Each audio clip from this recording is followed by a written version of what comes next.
To share their memories of the semester.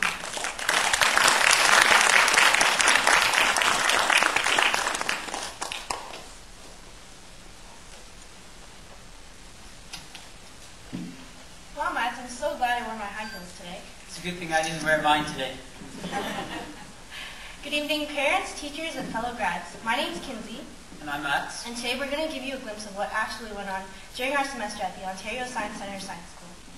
10 months ago, 28 anxious students arrived at the Science Centre for an enthralling new experience.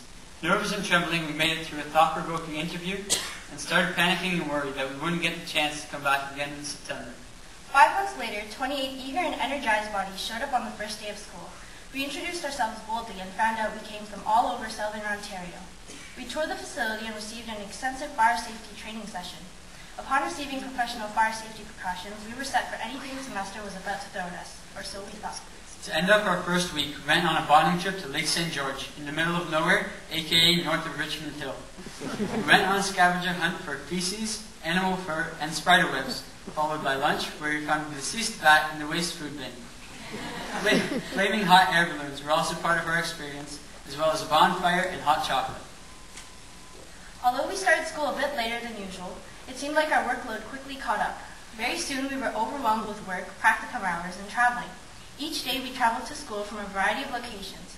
Shown here is a graph of how far each one of us traveled to school each day. These distances range from as little as 0.8 kilometers to a whopping 40.8 kilometers a day. Over the course of the semester of about 93 school days, we traveled great distances. Jeffrey, for instance, lives 20 kilometers away from the school. And in these 5 months, he traveled 3,552 kilometers, which is just over the distance of the diameter of the moon. While Jenny only walked 800 meters a day, she journeyed a total of 74 kilometers. This is about the distance from the school to downtown Toronto and back 10 times. It was also less than what Daniela traveled in one day. Going 40.8 kilometers each way, she totaled 7,496 kilometers this semester.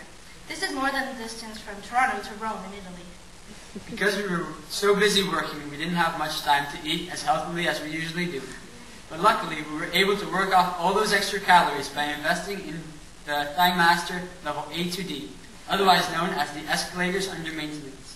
And for those who ate a little more than the rest of us, there was a Stairmaster, consisting of over 10 flights of stairs, which is 130 steps.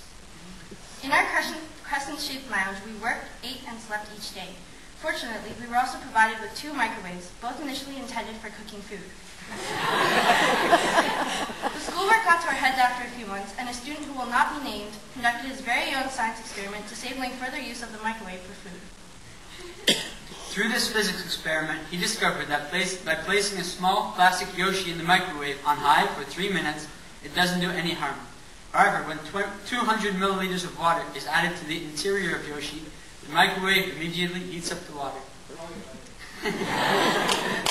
This is because the frequency of the microwave matches the frequency of the water. In just 2 minutes on high, Yoshi was reduced to a flaming blob of green-colored hydrocarbons.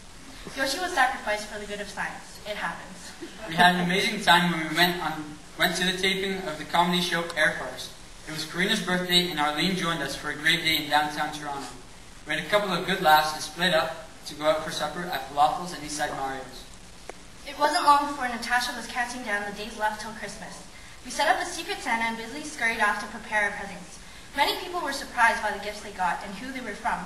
Some people should be forced to continue to use the presents they received. Stephen, for example, should keep wearing his suspenders until he finds pants that fit. The big break finally came, and when it arrived, we got our well-deserved rest. A couple of projects and labs would be due when we got back, but we desperately needed a distraction. The last couple of weeks were hectic as we rushed to finish off our last major assignments. We got a couple of days to enjoy the calm before the storm as exams were looming on the horizon. Just 2 weeks ago, we were still busy studying hard and writing our biology, physics, chemistry, and calculus exams. That passed quickly, but we soon realized we only had a couple more days to see each other. We spent the afternoon of the last exam at the CN Tower and visited other things in the downtown area, such as the Royal Ontario Museum and the Much Studios for a live show.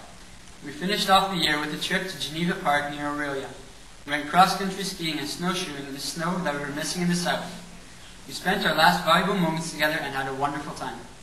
Meeting all of you was an amazing experience, and having the teachers like Paul, Tim, Ruth, and Eric, and Amanda was a great privilege.